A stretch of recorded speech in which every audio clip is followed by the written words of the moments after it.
When you wake up in the morning, what's the first thought that crosses your mind? What are you telling yourself as soon as you wake up? Hey guys, it's Shlomo Mitzman, and standing here actually by the tomb of our patriarchs, it was just the Torah portion of the life of Sarah, and just found a little cozy spot nearby by some olive trees. But yeah, Abraham, Sarah, Isaac, so many of our forefathers, even people say Adam is buried here. So when you wake up, you can be whatever you want. So who are you? You know, we say Moda Ani, which is just a blessing of gratitude as soon as we wake up in the morning for God giving back our souls. Because a part of us is dead while we're sleeping, and God every day saying, oh my God, you beautiful, beautiful child of mine. Oh, sweet child of mine. I believe in you, and I'm giving you back your soul to live another incredible day. So how can we make the most of that? So going back to the question, what are you telling yourself when you wake up in the morning? Is it, oh my God? Is it stomach aches and pain? Going crazy from your thought process of, oh my, I have to take care of this and this and this, or oh, I'd just rather be sleeping and ignore the world. Not to say we don't have days like that,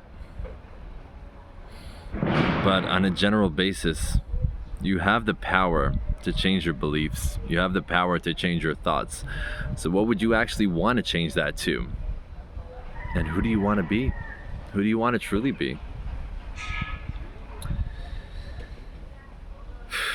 You can affirm all the greatness on you are as soon as you wake up, even when it's hard, even when it doesn't feel real yet, even when it feels a little crazy for doing so. Wow. Now, pushing that smile on your face sometimes and like, oh my gosh, good morning Shlomo, oh I love you, you beautiful guy, and embracing all of you.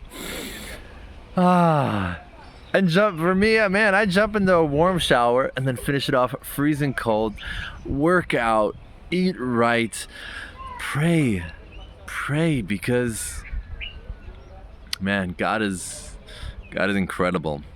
If you're angry at him, scream at him. If you're loving and you're praying and you're asking, do that too. You know, when we do the Amidah, which is a standing prayer, the order is praise, asking, and thanking. And that just makes so much sense to me. Also, how you would want to get something out of a parent who loves you too. You know, wow, Dad, you're amazing. Thank you so.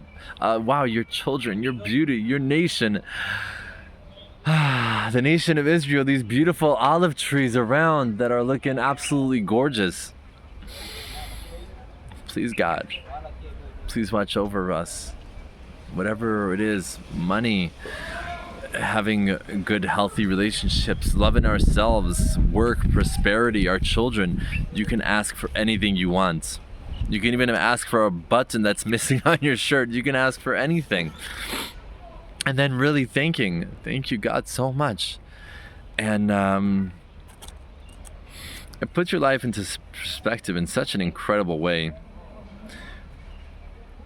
When you're affirming all that you are, but at the same time knowing that we are so nothing compared to the greatness, but that love he has for us is incredible. And how, you know, we're born at the same time this world was made for us, at the same time we're just dirt and ashes, and we come from earth and we return to earth. You know, it's an incredible process.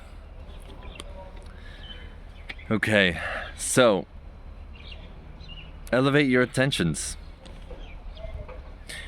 When you're going out your day with intentions, when you're setting intentions at the crack of dawn and saying, you know what, whether I'm driving to do good deeds, I'm driving to take care of myself, I'm eating in order to watch over this beautiful body that God gave me. Sleeping, I'm going to sleep for my body to rest so I can learn more knowledge, so I can be a better person, so I can do more good deeds, so I can be better to myself.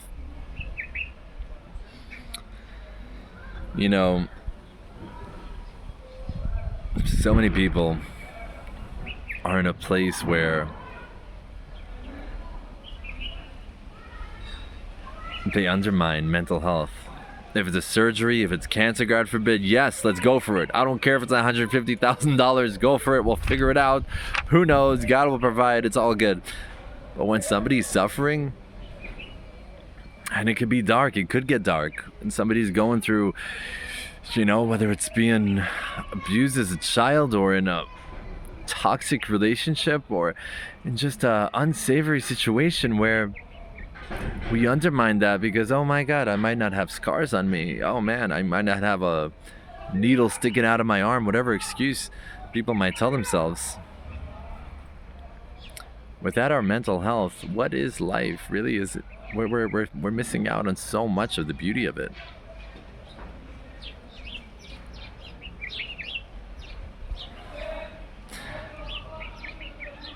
On Sabbath, religious Jews do not drive, do not do any kind of electric activities or even switching on lights. But yet, as soon as somebody's life might be in danger, you can call an ambulance, you can drive, you can call whoever you need, you can administer whatever you have to, you can apply an EKG, you can restart their heart, whatever you need to do. Because God says, hey, your life comes before everything. And we look at that in such a physical way of, it's just if my life is threatening. How many people are suffering so much in their minds and are contemplating suicide every day, or looking for the next fix of dopamine that they can get just to feel a little bit of love and a little bit of acceptance in themselves. It's sad how much we undermine our own needs. I'll give you another example. There's this amazing guy who I absolutely love and adore. When he got married, he came from a hard childhood, different things he went through. His wife went through different things they went through. You know what they did? They emptied their freaking bank account every single week so they can have therapy by themselves, so they can have marriage therapy, so they can build a rock freaking solid foundation for themselves to truly reap all the rewards that this life has to offer, to truly be there for themselves and learn how to when they didn't know. When he told me this, I had so much instant respect for it, because it was just, you know what, that's truth. People are dishing out thousands of dollars for all different sorts of things. But this man put what's important to him. Not only talk the talk, but he actually walked the walk. And he has a rock solid, beautiful, amazing marriage today. Both of them have incredible jobs. Beautiful, beautiful life. And I'm so happy for them. They did the work, they knew the work they had to do, and they freaking rocked it. So,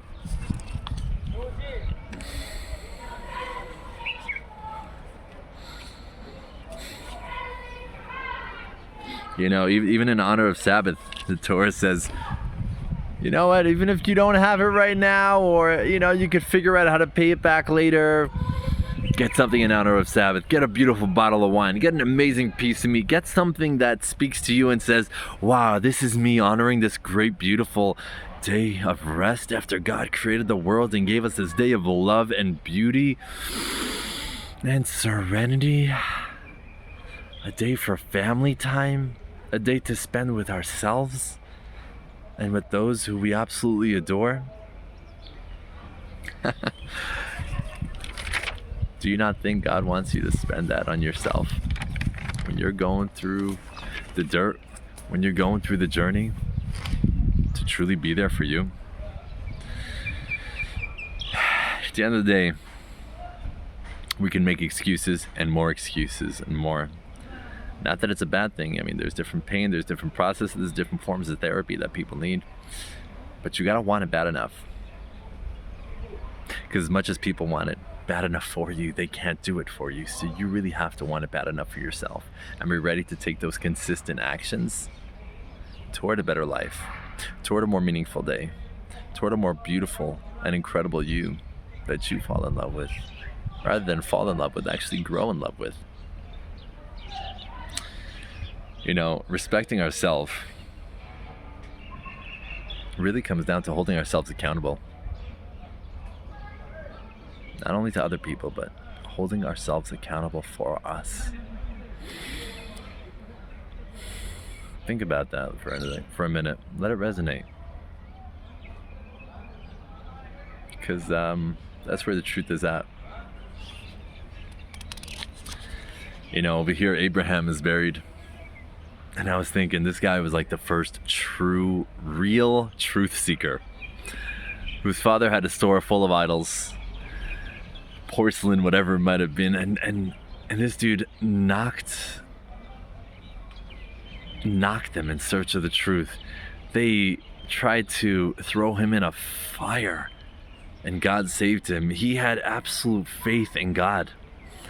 And people are like, oh my God, there's so many commandments. There's so many, whether Jewish or not, even non-Jewish people have the seven commandments of the Noahites, and Jewish people, yes, there's what, 613. That's a nice number. We're not perfect, but if we're growing towards it and truly wanting it and praying for it and asking for it, well, we're asking for all that we need, asking for more faith and love into this master creator of this incredible world.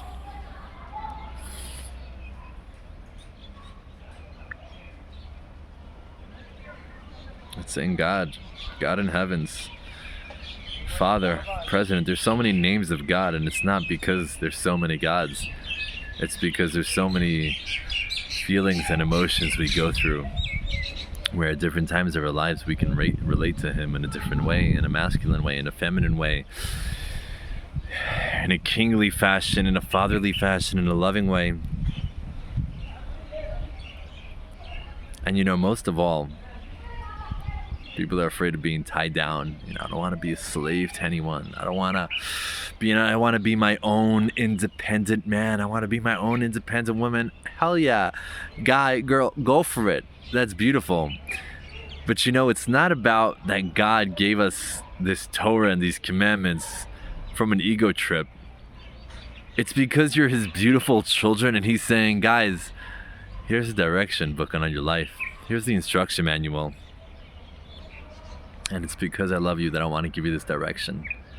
And it's because I love you that I want you to be the freest you can, free from your evil inclination, free from the thoughts that might bring you down, free to truly see what this world is meant to be and how much you can accomplish and become. And I'd rather be a servant of God than a servant of anybody else.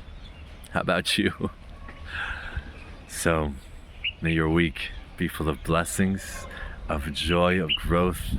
I also met this amazing guy named David who started playing guitar in English, little one of those mini guitars, and I'll hook up the link after that as well. But man, every single thing in your life is orchestrated from a higher power. Whether you believe it or not, it's facts. So accepting it and growing with it rather than fighting it will get us a lot closer, a lot faster. Wishing you all a week full of growth, joy, truth, and abundance in every possible beautiful way. Take care.